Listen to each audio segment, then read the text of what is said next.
বাচ্চারা কিন্তু আমাদের কাছে ভীষণ স্পেশাল, সেটা প্যারেন্টসের কাছে হোক বা অ্যাজ এ টিচার আমাদের কাছে বাচ্চারা ভীষণ স্পেশাল এই কারণে, তার কারণ বাচ্চাদের 2 বছর থেকে 5 বছরের মধ্যে কিন্তু স্কিল রেডি হয়।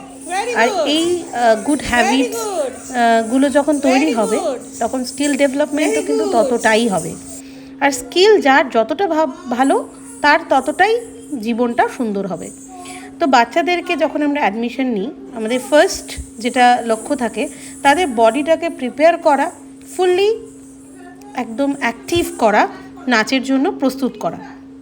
তো সেই ক্ষেত্রে আমরা শুরুতে প্রচুর এক্সারসাইজ করাই, সেটা নাচ রিলেটেড এবং ফিটনেসের জন্য প্রয়োজনীয় যাবতীয় আমরা এক্সারসাইজ করাই। তার ফলে বাচ্চারা হেলদি তো থাকছেই, ফিটনেস যেমন বাড়ছে, এনার্জি গেন করছে এবং তারা খুব আনন্দের সাথে নাচটা করছে।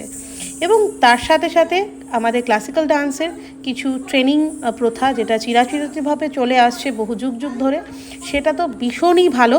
এবং তার সাথে বিভিন্ন ধরনের গানের সাথেও তারা পরিচিত হচ্ছে, যেমন লোকনৃত্য থেকে ক্লাসিক্যাল মিউজিক, নানা রকমের মিউজিকের সাথে, গানের সাথে কিভাবে নিজেকে নাচের জন্য তৈরি করবে, সেই ট্রেনিংটাও কিন্তু খুব আনন্দের সাথে পাচ্ছে।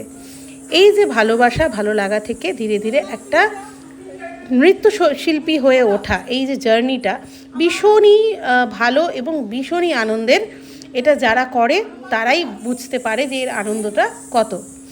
তো এই ক্ষেত্রে প্রত্যেকটা বাচ্চার মধ্যে যেটা তৈরি হয়, তারা প্রচণ্ড ধৈর্যশীল হয়ে যায় এবং কিভাবে নিজেকে স্থির রেখে প্রত্যেকটা মুহূর্তে ভেবেচিন্তে কিভাবে তারা একটা ডিসিশন নেবে এবং কিভাবে তারা একটা ধৈর্য ধরে পড়াশোনা করবে। কারণ আজকের ডেটে কিন্তু ধৈর্য শক্তি সবারই ভীষণভাবে কম।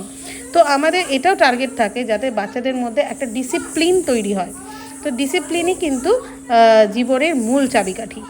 তাই প্রত্যেকটা বাচ্চা আমাদের কাছে ভীষণ স্পেশাল। আর তারা যখন ক্লাসে আসে তাদের মধ্যে যে আনন্দটা থাকে, এবং তাদের মধ্যে এরকমও আছে যে নাচের ক্লাস থেকে তারা যেতেই চায় না, মনে হয় আরেকটু থাকি। তো এটা বিশাল পাওয়া যে তারা ভীষণ এনজয় করে এবং ভীষণ ভালোবাসা। তারা আবার যখন নতুন কোনো একটা গান শোনে, এখন নিজে থেকেও আবদার করে, মিস এটা তোমরা করাবে।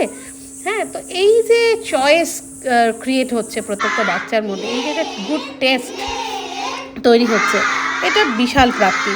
আর ক্লাসিক্যাল ডান্সের মাধ্যমে তারা যেভাবে ক্যালকুলেশন শিখছে, একটা আমাদের ভারতীয় সংস্কৃতির যে ধারাটা রপ্ত করছে, এটা কি বলবো, যারা ঈশ্বরের একটা আলাদা আশীর্বাদ না থাকলে এটা সম্ভব না।